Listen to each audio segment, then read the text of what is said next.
somehow proud. This is a problem. Bias and stereotypes just scratch the surface as to why there are so few black main characters. Me used to watch that too. See, you see him say he used to watch that growing up. Me used to watch that growing up in a Jamaica. To show you the daily we have. I'm sure him well older than me. I'm probably like mid-20s, early. Alright. Today we are what? Why black characters are disappearing. Oh no. That was a real oh no, by the way, guys. Just saying. Don't, you know. Alright, me we hear what I must say. Hold on. How many f***ing black cartoon characters is it on Wait, never mind. Did I say the name? A Neighbor's Tale. Yeah, A Neighbor's Tale. Alright, now we can hear what I must say. TV right now? I can name 5. I'll give you time. That's time. Hold on. How many f***ing black cartoon characters is it on TV right now? I can name 5. I'll give you time. That's Tyler, the Okay, Creator, and he's explaining okay. why he changed the main lead Which from his year was TV that? show, The Jellies, from white to black. Now, I didn't watch The Jellies, and neither did you, but I do remember watching this, and it resonated with me. Because I remember watching Fillmore, Class of 3000, Static Shock, Tuttenstein. Greatest. Yeah, remember Tuttenstein? Hey, what on your favorite cartoon name? What on your favorite cartoon? Mine, Boondock #1, Static Shock #2, and Batman 2004 #3. Yeah, me know, sadly list, the best list ever. Space. But what on your favorite cartoon name? Them are my 3 favorite cartoon names. I don't know why that, but when I watch Static Shock and them cartoon, they just calm. The Static Shock, they just cool. Probably because that's the only black character me that see, like as a star. But you know, I like Static Shock dog. And Batman 2004, that did calm. Boondocks, oh my god, watch Boondocks, watch over Boondocks like 3-4 times already. Watch over all of them. Watch over Static Shock, go up on 2 illegal site, don't inform. We go up on 2 illegal site, you know, watch Static Shock. I also watch my HBO Max when they did out on HBO Max. Yeah, watch all them on HBO Max when them did it out. Yeah, them my favorite cartoon. But nowadays, I don't know if I don't watch TV. Alright, let me tell you the setup. So you see in Jamaica, we kind of like couple of years back behind America. So the cartoon them we used to watch are like where Americans today are watching in the early 2000s or late 90s. So in Jamaica, if you don't have cable, I never get cable when I'm young. So if you don't have cable, the cartoon them will come on TVJ would have been like early 2000s and late 90s cartoon where Americans used to watch. So me kind of grew up like a late millennial. Like a millennial American. So I used to watch all of them cartoon. Them used to watch The Weekenders. You know that come out. That's a Canadian cartoon. I'm thinking. I used to watch Weekenders, Static Shock, the Justice League. All of them they used to come on TV before we get cable or anything like that. So Justice League, Static Shock, all of them early 2000s, the late 90s. Expect Batman never used to come on TV. Now, me did go out to my own to find Batman and watch it. Me used to buy the Batman CD them, watch Batman and them thing there. What else me used to watch where would have considered late 90s, early 2000s cartoon? Just don't say all of the cartoon them. Me never that watch like no recent cartoon until get cable. So no Gravity Falls, no none of them thing there. Some of that what late 1990s to early 2000s cartoon. Cause Jamaica back at time and nothing wrong with that. Them they are best cartoon them to me. Me don't think nothing beat them when I come out recently. Me know what? You know you have one cartoon named The Old something. Me say that calm. Me never watch it. Me see it around on cable couple times, but me never really take it in. What else much? What else much? You dog, you have 00. Name 007. I remember what that cartoon, the 007 with the red man them. It's an anime. Then the red them just wear a red suit. Yeah, dog. I just beer all. I think wait, probably something from the early 2000s that did come on, and that's a late 2000s like 2018, 2019. Max Steel, yeah, Max Steel too. But yeah, dog. I remember when them they come out. But as me I say, them they are my 3 favorite cartoons: Static Shock, Boondocks, and Batman 2004. Let's get back to the video. But this clip is old, like 2017 in July old. This take isn't relevant anymore. Yes. Yeah. Yes, it is. Alright, so you see it. Alright, look at that. 2017, me did a watch. In 2017 in Jamaica, me I watch late 2000s to, even late bombard, early 2000s to late 1990s cartoon. So me did still a watch, cartoon did still tough them time then. Bombard. You know? So, I don't know what did happen in America, like, what did they on TV in America then time there. I'm gonna make it even madder. We currently have the same number of black cartoon protagonists on television now as we did back in 1929. 1. What about Craig of the Creek? Series finale ended earlier this year. Moon Girl and Devil Dinosaur, as of recording, not greenlit for a new season. Yeah, My Dad's them Bounty they Hunter, tough. canceled. Shouldn't we be I'm thinking Moon Girl and Devil Dinosaur is actually a Marvel Comics. Past this, there should be black main leads everywhere. I'm not talking about the shared limelight like Jon Stewart or Jay. I'm talking full-on protagonists. There's no doubt about it. It's their show. And them show they're always tough. Just them show they're always the toughest show them that. The Boondocks, the Static Shock, the toughest show them. That show the bald dude.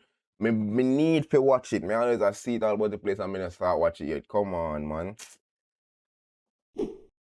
Hell no, because as of right now, the only show that's featuring a black protagonist and currently keeping us tied with the same year that kicked off the Great Depression is a show that I grew up watching as a kid, The Proud Penny Family. Now it's been Proud. revised for newer audiences. So Proud somehow Family. proud. This is a problem. Bias and stereotypes just scratch the surface as to why there's so few black main characters. That. Me used to watch that too. See him say he used to watch that growing up.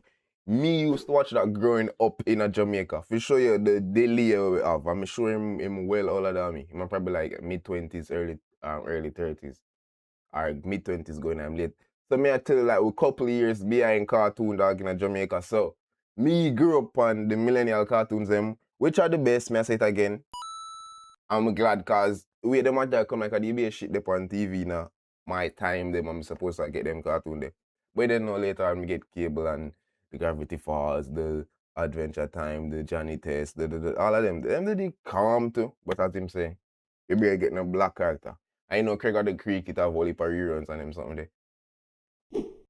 Mainstream cartoon. And while the lack of representation is putting a much needed spotlight on these studios, revealing some serious blind spots and unsolved questions, the worst part about it is it affects all of us, regardless of your race, age, or ethnicity. We're losing the ability to nurture our own racial identity, while simultaneously developing harsh social dynamics, not only amongst ourselves, but each other. But to understand any of that, we need to know why black cartoon characters have had such a hard time. If everybody on the screen look like somebody, nobody on the screen look like you, if you say. And you know, I've seen like stories where you can relate to and thing. Not even just relate to, but stories where you can put yourself in our that you know, it's sad. I'm gonna make it dark. Gaining and remaining in the leading role spotlight. Well, that's simple. Negro Boy. Oh.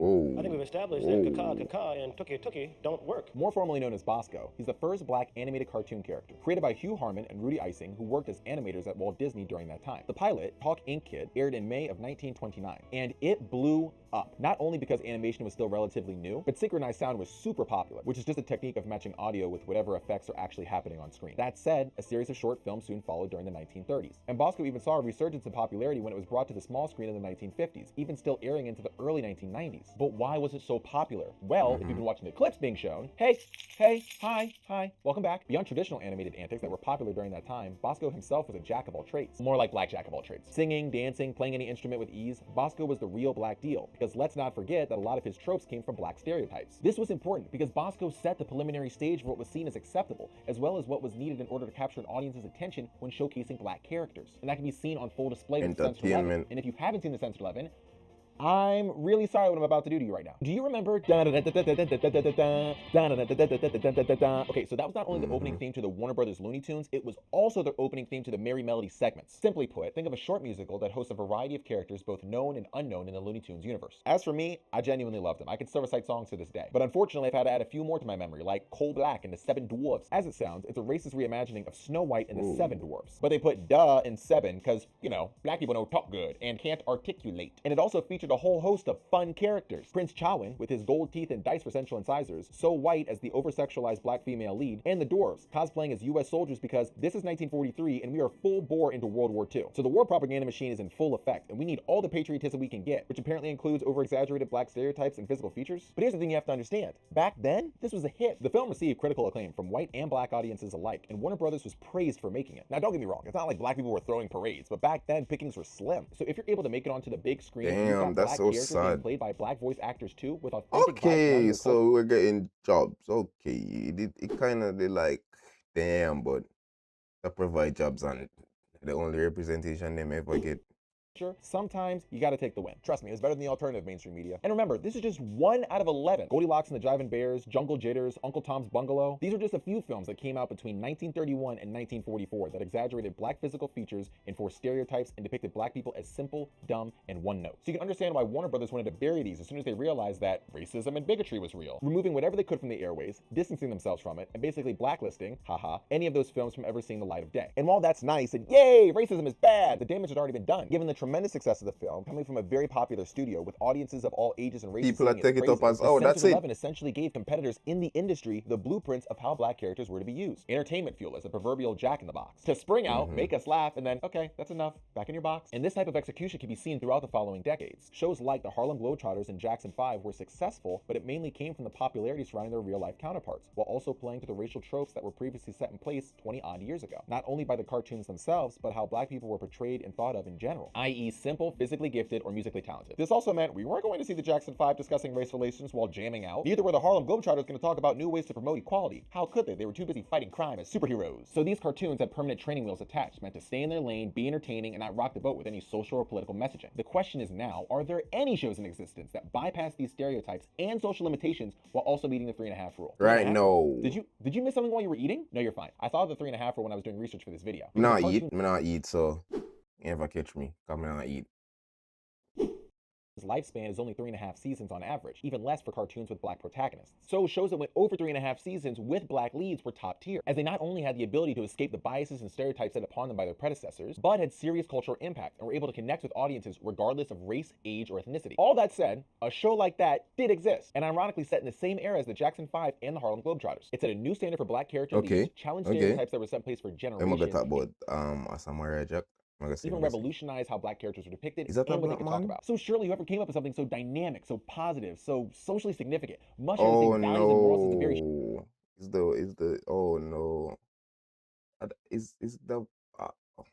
okay. show they created, right? Oh, God. Let's get this out of the way now. Bill Cosby is a horrible person. He drugged and innocent women, and I cannot believe he got out of his 10-year sentence. And I wish I could associate this next sentence with damn near anybody else. But he did an ungodly amount of good for black people in Hollywood and media as a whole. Of course, there were other trailblazers that came before him, but because of his role as Alexander Scott in I Spy, which made him the first leading black actor in a drama series, along with a variety of other shows he did following that, black representation and perception started to shift. They worked jobs with higher statuses like doctors and lawyers. People were being introduced to small instances of black culture, and most importantly, at least in the industry's eyes, Cosby showed that there was a market for this type of television. So when he came to CBS with the idea about a cartoon centered around him and his friends getting into wacky adventures in Philadelphia, he got the green light. But unlike other cartoons with black leads that came before it, Fat Albert and the Cosby Kids were dynamic. Fat Albert was athletic, wise, able to lead, but also ask for advice and guidance when needed. And while the others in their crew weren't as completely fleshed out, they too had their own style, humor, thoughts, and ways to contribute in a positive way. This wasn't slapstick, stereotypical humor with no real plot and one-note storytelling. There was never watched that. When we watched the show, the movie when he come out, I watched that. That probably come out early 2000s to or before mid 2000s. When you watch that come on TV, check.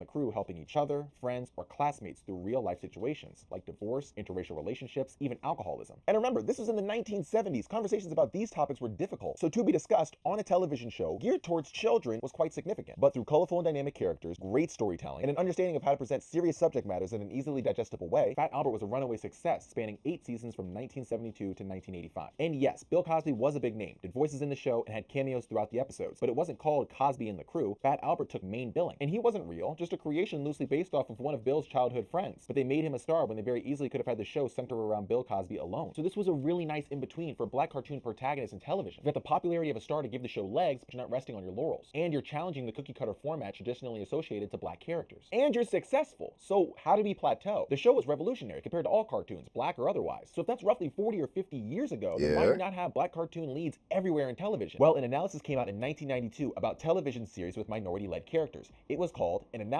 of Television Series with Minority-Led Characters. And it looked into 3 big networks, CBS, ABC, and NBC between 1950 to 1991. Now, it's no surprise, in the 50s and 60s, minority-led TV shows were basically Zero. non-existent, except for NBC. They literally weren't existent. But all that changed in the 80s when the numbers across the board increased exponentially. And if we look closer, black representation started to increase specifically between 1972 to 1981, rising from 6.2% to 9% for males and 5.2% to 6.2% for females. What's interesting is while their presence rose, their major or lead roles they played plummeted, jumping down from 9.6% to 2.4% Beer for supporting males characters, and beer tokens. 4.6% to 1.6% for females. But why this sudden increase with a subsequent decrease? Monsters do have their place. In the zoo, in your nightmares, but not in your living room. Pay TV and cable TV companies are seeking the right to charge you for the very programs you now get free. Sign the petition in the lobby of this theater. Let your lawmakers know how you feel in the fight against pay TV and... Yes, it seems like even the most terrifying of creatures, the pink carnivorous Tristegosaurus, wasn't enough to stop TV patients from switching over to cable, putting these networks in a bind. They were losing customers left and right and had to pivot marketing to a new demographic. So who didn't have the disposable income for cable and cassette recorders and watched 40% more network fare than their white counterparts? Black people. But these networks had to play it smart. They didn't want to completely alienate their white audiences, but they needed to capitalize on this untapped market. So they found a middle ground by adding more black representation, but not too black, avoiding all that confusing ethnic culture that white audiences might not understand and have to learn about. So they found the best of both worlds. Black audiences were just happy to see more people like them on TV, and white audiences could have the same social content with the glorification of white norms and values in their media. And these networks had a variety of different success in their programs. The experiment had paid off, but that's all it ever was, an experiment. Besides NBC, who had doubled down in the 80s, both ABC and CBS cut back significantly on minority-led television. And given that the numbers from 90 to 91 would be skewed due to not covering a full decade, you'd hope that it would be a fluke. That after this dip, CBS and ABC would follow suit and get back on black track like NBC did in the 80s. But you'd be wrong. In fact, it was the opposite that happened. NBC was the one to follow those other two networks, cutting back on their minority-led television programs. So when these big broadcasters were struggling, they turned to black audiences. And once they were able to learn, adapt, and evolve, either by starting their own cable services, That's merging with competitors, or crazy. practicing Whoa, broadcast okay. syndication, they cut the very shows that kept them afloat. And by not going back to the time when large percentages of black characters had lead roles, Dog, the that black corrupt, dog, that corrupt. Them only use it when them want to get them ratings up. One bar, yo. Get me that studio, get me that studio. Get me that studio, dog. protagonist role all but disappeared. Just look at where black leads are played on television today. Yes, these networks may still create shows like Empire, Mixed-ish, Blackish, or Grownish, but that's it. Majority are found on black-owned networks or broadcast stations specifically targeted at black audiences. And that's great, happy to have it, but it's not enough. Now, I'm sure at some point you went, well, these are real-life TV shows, not cartoons. Aren't there differences in the data surrounding that? A fair question. The only problem is, what data? Finding well-researched information about cartoons in the same vein doesn't really exist, but I don't really think it needs to. For one, the sample size would be far too small to produce any type of meaningful results, which speaks volumes in and of itself. But also, this is the only real information you need. In this context, I view cartoons as the most authentic form of where these big broadcast companies' true intentions lie, because cartoons take a really long time to create. Just ask There's script writing, storyboarding, character design, and sure, you need those for live action too, but you don't need an entire team to animate every single thing you're going to see on screen. So when one of these networks decides to greenlight an animated show, especially one with a black lead, best believe they've looked under every rock to give it the best chance of being successful and not wasting money. So just like the slump that happened to shows with minority-led characters in the 70s, 80s, and beyond, the same fate was set for black-led cartoons. And while the 90s and early 2000s had some unicorns that were either not to pass that 3.5 rule ceiling or just real lasting impression on its audience, the number of shows leveled off, plateauing, never really peaking over 4 or 5 at any given time. So given that these networks have all this power, the most logical answer is to change what they prioritize. To make it easier to understand, let's take a single one of these networks and think of it like a s'more. You've got graham crackers, marshmallows, and chocolate. Perfect. Now let's get this s'more and enjoy. No, this is terrible. There's not enough chocolate. Hold on. Ugh, no, wait, still not enough. No, add more. More. Seriously, get more. More! We stick with what we know, and in this case, create what we know. And if you thought black cartoon characters came few and far between, finding black creators in this space is like finding Waldo, except you're blindfolded. And someone gave you a copy of To Kill a Mockingbird. Talk about books that read the spark notes of in school. Let's talk about school. Like Massachusetts. But they read that book. That's how I book them when they read. But when we give you a secret, if you're not read it at school, there's a comic feed, just look for it online. Easier to read. Read the whole comic for To Kill a Mockingbird, and they have the physical book as well. Comic did well easier for you because it has pictures. But yeah, do that. Yeah, definitely easier. If you don't want the comic, link me up. Well, no, don't link me up. I remember if I still have it. Schools for animation in the country, with an enrollment rate of 50.7% white, 13.6% Hispanic or Latina X, 6.6% Asian, 4.69% Latina X, what that mean? 3.51% Black or African American, and less than 1% being Native Hawaiian or other Pacific Islands, American Indian, or Alaskan Natives. Well, that's just one. How about California Institution of Arts and 4.58% Judge of enrollment of black God. people. At least Savannah College art design is putting up numbers with 11%. Savannah, you're in Georgia. You have a population of over 50% black people. Chocolate City is a hop and a Hulk skip. Yeah, there's quite a remember Savannah from Haves and Have Nots. few reasons why there's a lack in black representation in schools that prioritize animation. Not having the funds to be able to afford top-tier equipment or a lack of access to certain programs or workshops can greatly affect your ability when competing against other candidates. But if you're wondering, how do we live in a world where I don't have to touch buffalo wings with my bare fingers and still be able to eat them, but black people still have the lowest median income out of white, Asian, and Hispanic people? Let me introduce you to any history book, anywhere, at any time, post 1957. Even once you're inside the school, it's not like these programs are focused on teaching you the styles and techniques utilized with the Harlem Renaissance or the Black Arts Movement. Sure, I found courses like race, erasure, and inequality, but this wasn't shocking, especially since they were a drop in the bucket compared to all the other courses in general. And it makes sense. Schools are a business. The more students that can be converted into the job market post-graduation, the more reputable and sought after the university becomes. If the market was producing a bunch of black-inspired animation in film or television, sure, they'd incorporate with the basic skills of animation with this blackness in mind, but it's not there. So this is a moot point. But let's say you make it through. You're the lucky 11, 4, 3%, and that's assuming everyone enrolled is going to graduate. And now you're looking for work, ready to make your mark and change the world. Well, that's going to be kind of hard too. Like anyone looking for work in your given field after you graduate college, you need experience. I know, it's stupid. How can I have experience if I don't get experience? Let's move on. And connections, especially in this career. Dealing in television, media, just Hollywood in general, it's ruthless. So getting a leg up on the competition by having a mentor or networking opportunities to get your foot in the door can be a huge advantage. But finding a seasoned vet in that space is hard. Black creators are relatively new to this industry, and for good reason. Besides the previous point we mentioned, it's not like any of them are going to get hired in the 40s or 50s, and even if they were, who's going to want to make this racist nonsense? So there's not a lot of black producers, animators, directors, stylists that have been in the industry for an extended amount of time who can make significant changes from the top or even in the middle who can help vouch for or onboard other black creators. And it doesn't take much to make significant impact even with the smallest of changes. Take Floyd Norman, the godfather of black animators. He had a true passion for animation and studied all throughout high school and college. And he was so talented that he was picked up by Walt Disney after 2 years of study at the Art Center College of Design, becoming their first black Disney animator. A few years later, he helped bring Leo Sullivan, another black animator and newly graduated student looking for work, onto the Disney animation team. After working together for some time, they realized they had shared interests and values, deciding to take the knowledge they acquired working at Disney to leave and start their own studio, Vignette Films Incorporated, which sparked 6 animated films about black history and black historical figures, created the legendary Soul Train logo, and in 1969 produced an animated special on NBC that was loosely based on the life of a popular comedian and actor as they recalled their time growing up with their friends in the inner city neighborhoods of Philadelphia. Needless to say, even the smallest spark can create the largest fire. Philadelphia? I come like everybody come from Philadelphia, so I want to go over Philly.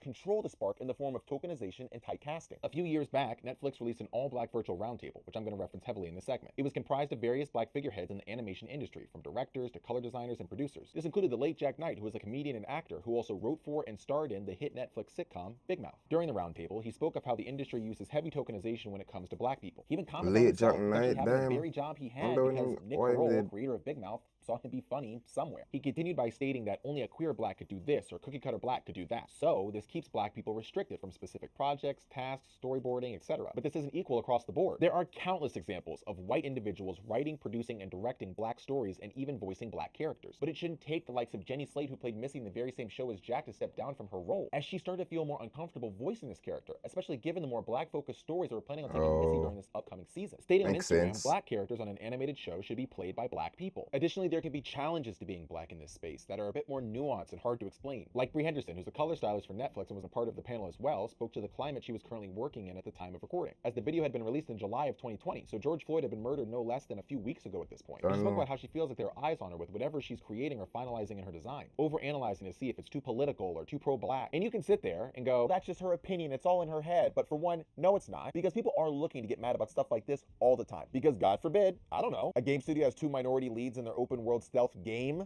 It's a game about assassins and everyone loses their minds. And 2, I 100% relate. I defy you to find a black person that can't, who isn't acutely aware of their actions or the words that they say, where they say them, when they say them, and who's around them. And it can be so frustrating because majority of the time, black people in these spaces are just trying to tell stories. There's no black Illuminati hidden agenda. When Peter Ramsey, co-director of Spider-Man Into the Spider-Verse, spoke of bringing Miles Morales to life and the challenges faced given that it wasn't Peter Parker, the hurdles he spoke of related to Miles the character, where he lived, who his parents were, what music he listened to, what did his clothes and hair look like. That's not to say him and his team annoying or ignorant. Peter even mentions that there was a lot of conversation around him being Black Spider-Man or Afro-Latino Spider-Man, but he says that the most important aspect is that Miles was a fully fleshed out character, getting the audience to fall in love with a new Spider-Man when majority of them didn't know anything about Miles other than the fact that he got bit by a radioactive spider. And I think the statement by him best summarizes how a lot of Black people in this industry think. We just want to tell real stories about real people who happen to be Black or, Hispanic or Asian or whatever, but we want the license to be able to display the full spectrum of everything with characters who come out of our experiences or experiences like ours. Being Black, or any minority for that matter, allows for different perspectives, cultures, and experiences to be talked about and brought to the center stage. Not every experience of a Black character is going to be deep fried in oppression and racism, but sometimes it comes with the territory when you're talking about a character that,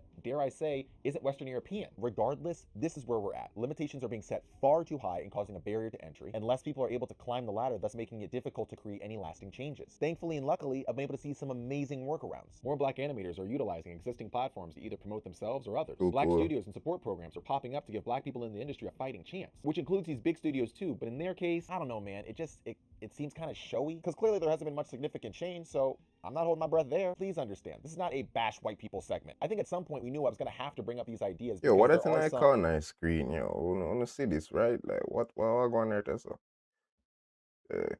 some imbalances, let's call them. Inequality. But look, we're all trying to make it in whatever field we're pursuing. I get it. And those starting on level 1 have no control over what advantages or disadvantages are being set on level 100. And to be fair, even some of those on level 100 are doing what they can to either onboard more Black people to flourish in the industry, regardless of if the story has Black characters, or they're doing what they can to produce, direct, and create stories with Black characters. But it's clearly not enough. A lack of Black creators is a lack of Black characters. And no matter what levers are or aren't being pulled, the results are the same. A lack of representation. Let's just ask it, who cares? Why does there have to be Black cartoon representation in our media? Well, representation in media in general affects our ERD, or ethnic racial development. Even as young as 6 months old, we can show preference towards faces that look like ours in terms of ethnicity and race. And as we get older, our ability to adapt and change how we perceive race and ethnicity only grows more and more. A great example of this can be seen in the doll test. If you didn't watch it during social studies, it's fine, I'll explain. It's basically an experiment to see how children, usually between the ages of 3 to 6, perceive race psychologically. It's done by taking 2 dolls, one Black and the other white, and then asking a series of questions like, which doll is good, which doll is bad, which is ugly, which is pretty. And what results have shown is that regardless of when or where it was conducted, what the race of the children were in the experiment, time and time again, the Black doll was associated with negative connotations. So you can see how important it can be, even before hitting double digits. That's just because growing up, all them must see a white dolls, them not see Black dolls that much. So they must, and them, John Star. Understand race and ethnicity and have a positive association regardless of skin tone. Between 12 and 14 is when we start to think about what we can and cannot achieve socially and professionally depending on our race and what we've seen. This is also when we start to become significantly aware of stereotypes, racism, prejudice, and how those around us handle it. And by 15 and beyond, we're basically fully cooked. What you've experienced and learned up until now is what you're going to apply to yourself and others actively. And I'd say that this age is so key because while we're still curious and questioning so much around us, we're also in this race to get to adulthood. We're quick to apply any answers we receive to our questions and curiosity to our own values and beliefs, which is why I agree so much with what the study stated towards the end. Explicit instruction seems to support all young people in making sense of racial privilege and inequality as structural realities rather than solely individual choices and solutions. When you think about this and consider how many hours of cartoons are consumed by young adults and kids on a daily basis, you start to understand why having variety in your characters is important. From young to old, they are learning, perceiving, and applying what they see to real life. To make it more black and white, exposure to Black TV characters was seen to help Black elementary school girls feel more positive about their status, appearance, and happiness. And it helped Black high school students in general have a more satisfying outlook toward their appearance. As for white audiences, they can develop fear and anxiety about interracial contact, use stereotypes in judging other races, and even avoid constructive behavior with other ethnicities if they are exposed to negative and stereotypical portrayals of minority groups. And these negative habits aren't being developed just because you're watching another episode of David Duke and the Devilish Dalmatians. It's the presence or lack of minority characters alone that can dictate how we view society, who we associate which groups have value, and who should or shouldn't be respected. It's clear, cartoons have an obscene amount of power. The very fact that you clicked on this video proves that. They're able to tell well-written stories with amazing visuals and short runtimes to accommodate. No. It's like watching a good cartoon feel better to me than watching okay TV show. You get what I'm saying? That it just like recently, what may I watch recently? May I watch Superman? Yeah, the animation. I'm watching Batman already, so now I watch Superman. I'm gonna watch Batman again and Static Shock, and I saw me deal with them. But I watch Superman now, dog. And Me I look and me I say, oh, them change the animation style there, them do this and them do that. It's like whole heap of things can just it's so more interesting than live action where people are acting them thing there. If you really, really look on it. So that of representation, that would have be more impactful than especially at the earlier age where more malleable. Oh my god, I right word that. Yeah, easy. Never mind, dog. For our goldfish-sized attention spans. But most importantly, they can speak to any demographic at any age. So no, Grandma, I'm not going to outgrow this. Toei Animation is finally nearing their time off, and if Oda can just lock in, we can close the book on the greatest manga and anime ever created, even excluding adult cartoons. These shows have been getting better and better at accommodating all ages, given the fact that these studios have always been aware that a lot of their audience members may include I need to adults. start watch about One Piece, dog. I need to stop after them done one. I need to get back in. They've only been improving upon their ability to entertain a vast amount of demographics. Why else do you keep rewatching Gravity Falls, Adventure Time, and Steven Universe? And when fall rolls around, you keep thinking of potatoes and molasses. These shows and their characters have the ability to have deep messaging, speaking past the 8 or 12-year-old who may be watching it for the cool characters and funny jokes, speaking directly to us, just trying to get by, wanting desperately to break free of this endless cycle of consumerism, capitalism, and social status. But knowing that it fuels me, it drives me to climb the ladder, to achieve, to want more, and need more, even though in turn I am only playing into the very hands of which I despise. That deep. And you know what's wild? As much influence and social commentary as these cartoons have, I'd say cartoons with black leads have that tenfold. While they too can sneak in a silly joke here or a life take there, where they really thrive is the ability to tell stories of culture, perspective, and life experiences that are unique to black people. Sure, I remember the Jimmy episode in Static Shock that was about gun violence and school shootings, but I remember the Sons of Our Fathers episode way more, when Virgil goes to his best friend Richie's house for the first time. Yeah, dog, and Richie for the racist, bro. Doesn't feel weird, like, my talk about their people and just damn, I said, dog, this a man friend in a dog. Like blatantly racist. Realizing that Richie had never invited him over, just to find out the disappointing reason why. Richie's dad is a bigoted racist. Or how about in Teen Titans when Cyborg calls Starfire an alien word that has been used to address her by another character during the entire episode, just to find out that the word is actually very hateful and hurtful. And when Starfire asks him if he too understands what it's like to be judged just by how you look, he answers, "Of course I do.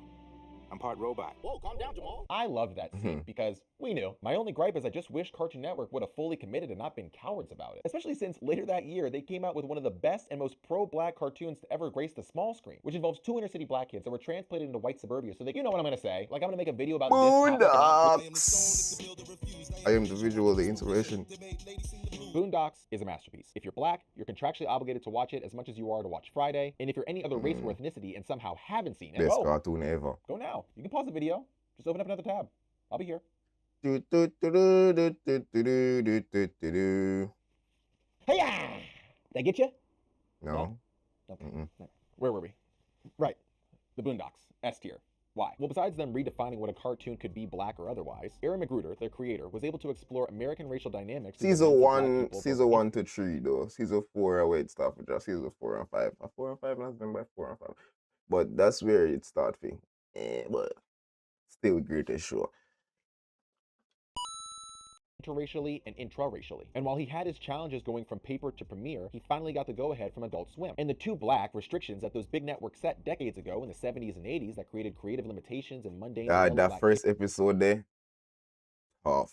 Characters was shattered, as the Boondocks were unapologetically black. And while they had their controversies and hate because of that reason and many others, they had love and appreciation more than anything. The show was and always will be an undeniable success. This is what can happen when, for one, you have a genius like Aaron McGruder, but also when you have talented people who are passionate and creative, with a network that's not willing to let bias, ignorance, and arrogance run their decision-making. What's sad is we may never know if there are creators as talented as Aaron that are even going to make it to the starting line. Because unfortunately, the response he gave to this question back in 1999. Are there any other African-American syndicated cartoonists? Yes. There are about 4 or 5. 4 or 5? Yeah. Is still relevant today, whether it's animators, directors, producers, or cartoon characters themselves. I know Free.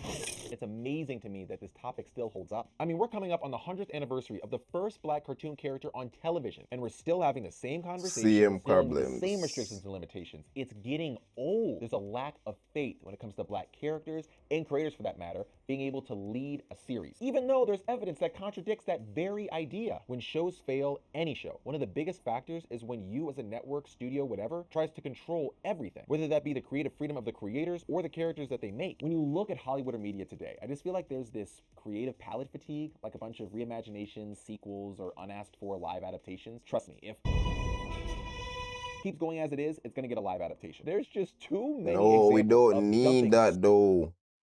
We don't need that invincible live adaptation. Certain things can just stay in animation too, you know. It's a medium as well. Not everything needs to be take over and people are act. I mean, think it work better in a freaking animation. so many resources in the same direction, even if it starts turning into a sunk cost fallacy situation. And I know these studios and networks want to take as few risks as possible, but do we really need 4 Toy Stories with a 5th on the way? Can't Pixar take all The that time, Disney energy, thing to that, with them live action for all of them stories. and money and put it into another franchise that hits big, and then they can milk that for 30 years? Speaking of movies, there's a reason I decided to focus on television or television adjacent exclusively. While it is amazing seeing black cartoon characters as protagonists in the movie space, at least for me, television has more longevity. Like, for some reason, I'm not willing to watch a full movie for its hour-and-a-half to 2-hour runtime, but willing to Cause you know, I've always spent up hours. It's kind of like soak. I'm like, man, I might wear them always worse, but it's soak in your mental, yeah.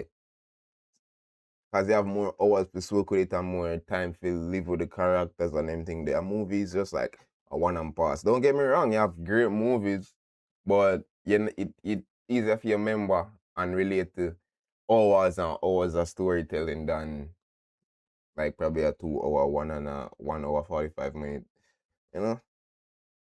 Stack cranking through hours of an episode on a TV series. TV is short and has replayability. I don't need a full story to follow all the time. I can enjoy watching characters for 20-ish minutes fumble around and make me laugh, cry, think, whatever. Cartoons, unlike regular television, can be whatever you need them to be. If Rick and Morty want to have an episode about the fragility of life and focusing on the importance of owning one's mistakes and knowing that no one is free of consequence, while also having an episode of Rick turn himself into a pickle to go on the completely unnecessary adventure of criminal organizations and rats just to avoid family counseling, no one's gonna really bat an eye. You do that with Severance, it might be a little jump to Sharky. Cartoons allow for characters to be seen in any light, whether that be professionally, socially, educationally, or superhero-y. And if you're savvy enough, you can even have them, I don't know, care about the character, their culture, their environment, the world they were brought into, and teach them things they may have never known about. Take Will and Grace, not a cartoon, but a beloved sitcom that shot the LGBTQIA community into the mainstream, while also helping with prejudice and hate towards that community. Because I know, we'd love to think that we just magically become better as a society, understanding the ridiculousness of judging or acting against other people because they don't think and behave in the way we do. But that's not the case. That's not how we are. Things have to be normalized in our society.